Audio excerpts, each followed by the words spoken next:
Assalamu alaikum, barkanmu da zuwa wannan satin. Yau mun zo muku da sarrafa yadda zaki kula da lafiyar idonki da kuma tsaftarsa. Kowa zai yi mamaki, ya dai ido ma sai an kula da shi ne? Gaskiya ana kula da ido, domin idan baki kula da idonki sosai ba, idan lokaci yana tafiya ki kalla idonki, za ce miki idonki ya samu matsala ko abu kaza da dai sauransu.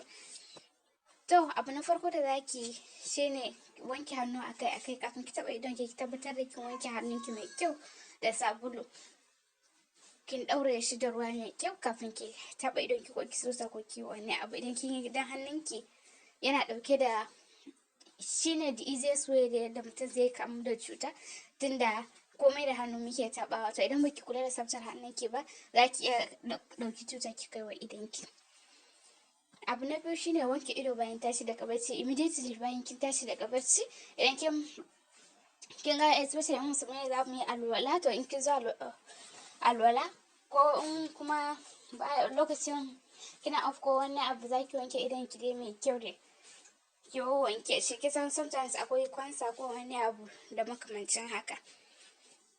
Abu na gaba kuma daina saka false lashes, mascara da dai sauransu.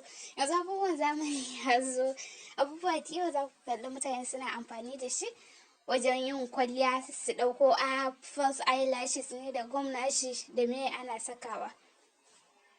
So, kwalliya dai yana da kyau, ba za mu dai hana ba, amma ki san abin da ake amfani da shi ko kuma ki saka.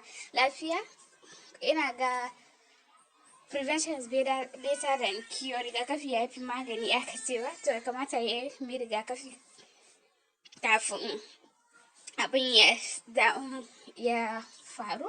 Especially kamar kwanakin baya na kalla wani video yana trending, wata ne ta sa wannan gum da ana fixing na fake eyelashes, false eyelashes.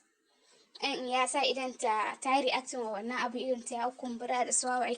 Kin ga yanzu me kawo da bata saba da ta huta, ta gode Allah da abin da Allah ya bata.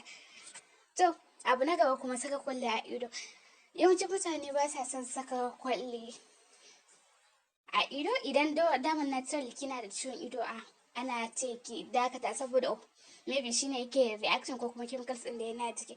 Amma kuma idan har normal kin saba saka kwalli, dan ba ki saka ake ji sometimes idan ki yana ƙaiƙayi da suwa bai, to ana so kina yawaita saka kwalli yadda ya kamata. Abu na gaba shine cin kayan marmari kamar su gulle, karas da sauran ganyayyaki, su vegetables, kabeji da dai sauransu. Duka yana da kyau saboda ana son sinadarin vitamin A, domin yana gyara ido kuma yana taimakawa wajen lafiyar ido. Abu na gaba nake amfani da waya da laptop da kuma TV. Yawan dogon amfani da shi, yanzu misali a ce especially yanzu lokacin yanzu da mutane za su yi spend more than 24 hours suna da wayansu, da kin gani koya idon shi akan waya, laptop waya, laptop waya, laptop. To dogon wannan amfani da shi ma zai iya affecting na idonki. Sai sa masana kimiyya suna ba da shawarwari akan cewa a rage amfani da shi, especially kafin ki bacci 2 hours before bed. Ba a so ki yi amfani da wayanki. Abu na gaba, rage hasken waya da laptop yayin da ake amfani da shi. Idan ma za ki yi amfani da wayanki, ya tabbatu akwai aiki da yake zuwa da kamfani, ki danna wannan abu, sai kuma ki rage hasken wayanki in kar ya zamto da haske da yawa. Ko da kanki ma idan kin yi amfani da waya dogo sosai, irin dogon amfani da shi, sai ki kalla har idonki yana wani iri-iri. To bai kamata a ce kina amfani da shi haka sosai ba, kuma kina rage hasken wayan idonki. To, mun gode duka a nan muka kawo ƙarshen wannan video. Idan akwai tambaya, za a iya drop na comment section. Da Allah ku yi subscribing channel namu, ku yi sharing, ku yi liking. Sai mun haɗu a sati na gaba. Mu ne naku har kullum na ran nocho. Sai mun ƙara haɗuwa. Mun gode.